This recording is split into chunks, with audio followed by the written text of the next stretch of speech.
Hey guys, Archangel here, and this is my Mr. Pandaria patch 5.4 Blood Deathknight tanking guide. Now the first thing I'd like to touch on is my last Blood Deathknight tanking guide, which was 5.2/5.3. I looked back on that tanking guide and realised I made a hell load of mistakes. For one, I barely even talked about the actual tanking part of the Death Knight. I just followed the same sort of basis as I did on the other guides for DPS, so this one will be a lot more better for you than the last one was, so I'm sorry about that in the past. Okay, so we'll start with the stat priority. First of all, you need enough stamina to survive. I would recommend gemming stamina if you have low gear, say LFR level, if you want to be tanking normals at least.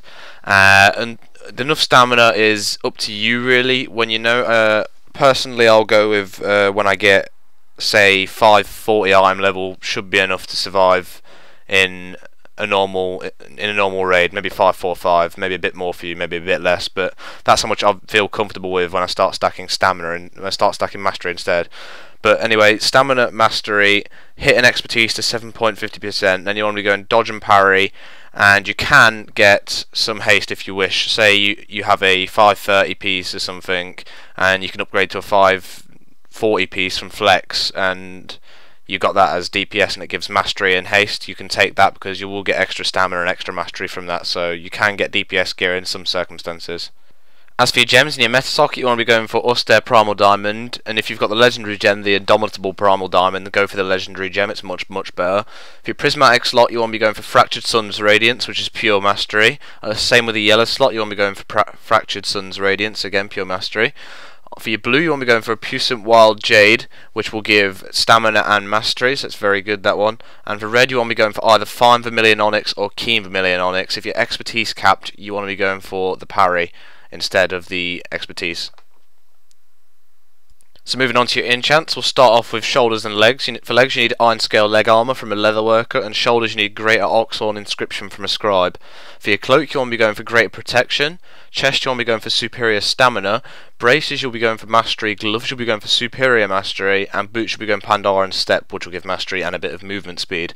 And onto the weapon, the three choices are sword shattering, stone skin gargoyle, and the Fallen Crusader. The Fallen Crusader is the weakest one for tanks, but is the strongest one for doing damage. So if you feel you're not going to die, I would take Fallen Crusader. A lot of tanks do that, but Stone Skin Gargoyle I feel is the best if you're going to be absorbing a lot of damage. Okay, so as for your talents and glyphs, on the tier 1 you want to be going with Roiling Blood. It's very good for picking up adds and AOE. You will aggro them very easily while using Blood Boil. On to tier 2, now this is a choice between Anti-Magic Zone and Purgatory. Purgatory will save you from a death so long as you're healed within 3 seconds more than the damage is taken, so it will save you from 1 death. But Anti-Magic Zone is a very useful raid cooldown now with a 40% damage for 3 seconds. It's very good against some big magic abilities while you're group stacking, so I would take that if you feel you're not likely to die on the fight, unless it's a wipe obviously. And for the third tier, it depends on the fight really. Death's Advance is very good for utility if you've got to chase down bosses and stuff and adds. Chillblains is very good for carting adds around if you're the off tank especially. And Asphyxiate is very good on certain adds, say on the Galacras fight where you can stun the Bone Crushers from killing Lorthamar or Sylvanas. And onto the fourth tier, you definitely need to go Death Pact. It's a big heal, a big short heal compared to the other two where they have where this one is over time and this one it costs a death rune. Well, this one you can do it whenever you want so long as it's not on cooldown, of course.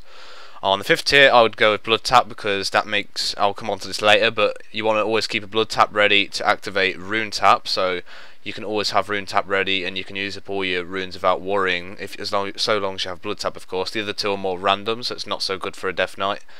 And the 6th tier is entirely dependent on the fight. Gorfian's Grasp if you need to gather adds up fast to AoE them and aggro them. Remorseless Winter if you already know you've got the adds and you want to stun them to prevent some damage coming from you. And Desecrated Ground if you want to take away a debuff on you, but there's not much fights that use that in Siege of Orgrimmar.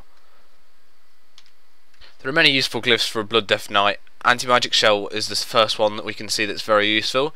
It causes all magical damage to be absorbed up to the absorption limit, which is 100% Anti-Magic Shell, so it's very good. Scrolling a bit further down, you've got Glyph of Death Coil. It's now usable on all allies. Will cast When cast on non-undead ally, Death Coil surrounds them with a protective barrier that absorbs up to 18,000 damage, so it's very good on low health targets if you want to help your group out a bit more. Loud Horn, this is a DPS increase because you won't be using Horn of Winter every 20 seconds, but you're likely to be using it every 40 seconds instead, and you get an increased runic power to compensate for that as well, so it's likely to be a DPS increase. Pestilence, this does come off Blood Boil as well if you've got the Roiling Blood, because Roiling Blood only triggers Pestilence, it doesn't replace it, so this will work with Roiling Blood. Regenerative Magic, this is very good for some fights. If anti-magic cell expires after its full duration, the cooldown is reduced by up to 50% based on the amount of damage absorption remaining. So if you pop anti-magic cell and it doesn't actually absorb much damage, you'll have about a 20-second cooldown your anti-magic shell. Shifting Presence, if you're not tanking the boss too often, you won't be going into Frost or Unholy Presence for extra DPS, it's pretty good. Vampiric Blood, this is a must-have as blood. Increases the bonus healing received while your Vampiric Blood is active by an additional 15%, but no longer grants you the additional health. The additional health wasn't so good anyway, and the bonus healing is very good. I see a lot of tanks with Dancing Rune Weapon do not take this. You don't need extra threat generation. It reduces its damage dealt by 25%, which is poor. And that's all for the major glyphs really. For the minor glyphs you can take what you want. I would keep the ones that such as Tranquil Grip. I would not put these on because you might need Death Grip to taunt a target every now and again. But you can just take whichever ones you want in the minor glyphs really to have fun with a Geist or a Skeleton or different armies. But that's it pretty much for the glyphs. Okay, so if you need help picking up using an AOE rotation, you want to start off like this. Put Outbreak on the target, put Death and Decay down, then use Blood Boil to spread your diseases between targets. If there's only 2 or 3 targets, you want to be focusing on Heart Strike instead of Blood Boil. And Blood Boil if it's over 3 targets, because Heart Strike will cleave up to 3 targets. You can see 3 hits there, so it will do more damage than your Blood Boil. And if your ads are spread out, then you want to be using your Gorfian's Grasp. If your ads are close together, then you want to pop Remorseless Winter, so you can stun them, so long as they are stunnable ads, of course. And that will give you a lot of less damage taken to you when you've got them stunned, obviously.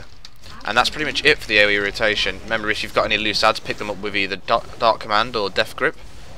And that's it, really. Okay, so now I'm going to be talking about some of our abilities we have as Blood Deathknights. So you've got Dancing Rune Weapon here. Summons a second rune weapon that fights for you for 12 seconds, mirroring the Deathknight's every attack. It means every ability, including Blood Boil and other AOE attacks. It will grant you 20% parry, so it's a big damage increase, and you have 20% parry, so you want to be using it as a soft defensive cooldown. It lasts for 12 seconds, so it's quite a short time really, but you're going to have a big DPS increase in that period, and you're going to have some more defense as well. You'll be parrying most of the boss's attacks. Now, Vampiric Blood, this is a very good ability. If you've got the Throne of... No, I think it's the first tier of Mr. Pandaria 2 set, I think. This will be on a reduced cooldown, so even better. It will grant the Death Knight 50% maximum health. It won't with the glyph, remember. And it will increase healing effects by 25%. I believe it's 40% with the healing glyph, or 50%, so that's very good. 40-50% increased healing. So you'll be using this when you're about to take a lot of damage, or when you're taking a lot of damage and you want to use it and then Death Pack to full health or something like that. So it can be combined with your own abilities, remember. And Empower Rune Weapon, you want to save this for when you're in dire need of it. Say you need a quick 2 Death Strikes to keep yourself alive, you want to save that for them. Although you should have your runes available using Blood Tap, but if you've been using that incorrectly, then you'll want to be using this to save yourself. Rune Tap, you want to be using this as much as possible to keep the healer's mana high. You will get a free one if you drop below 40% health, I believe, and so that doesn't mean you have to save it until you go below 40%. It means you can use over 40%, no problem, and you'll get it back. So you want to be using this whenever. Anti-Magic Shell, you want to be using this when you're going to take a lot of magic damage. This is a very good cooldown, one of our best as a Death Knight, and you will be getting runic power from the magic damage taken as well, so you can use your Rune Strike to get even more Blood Taps, so that's very good for a Death Knight. Icebound Fortitude, this is our best defensive cooldown, 50% damage reduction for 12 seconds. This is a 3-minute cooldown though. This is the one where we want to be using on, say, Iron Juggernaut to soak bombs and stuff, but that's all we have really for all damage reduction at least. And we'll go on to Bone Shield. Bone Shield, this is very good. You want to be keeping this up as much as possible. Do not replace your existing Bone Shield with another Bone Shield. It is possible. Try and put it up before the fight as well, so you have it off cooldown for when it drops off immediately. But yeah, do not replace your existing one with a new one. You want to wait till it runs out and then replace it, and that's it. Now blood tap, you want to be keeping 5 stacks of these always to be ready for rune tap whenever, but as soon as you get to 10 you can use that one to get an extra death strike or heart strike, but always keep 5 in my opinion to allow you to rune tap.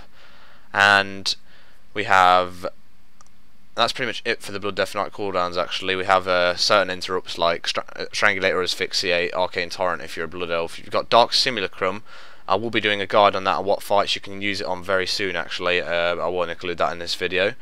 As far as your single target rotation goes, there isn't really a single target rotation you can use. Obviously you want a Death Strike to keep your Blood Shield stacks up, Heart Strike to get rid of those blood runes, or you want to be using Blood Boil. You want a Rune Strike to prevent yourself from rune capping and getting your blood tap up, and that's about it really. Remember to keep your diseases up, of course, they still do a lot of damage in blood, and AoE damage especially, they do a lot when you've got a lot of vengeance. But that's it really for all that. So thanks everyone for watching. I hope this helped with your tanking. Remember, with the stamina I went on earlier, you want as much as you feel best, so that's what you feel, not what I feel. So take the stamina you think you can survive with and then start stacking mastery after that. But anyway, thanks all for watching. I hope you liked my video and I'll see you all soon.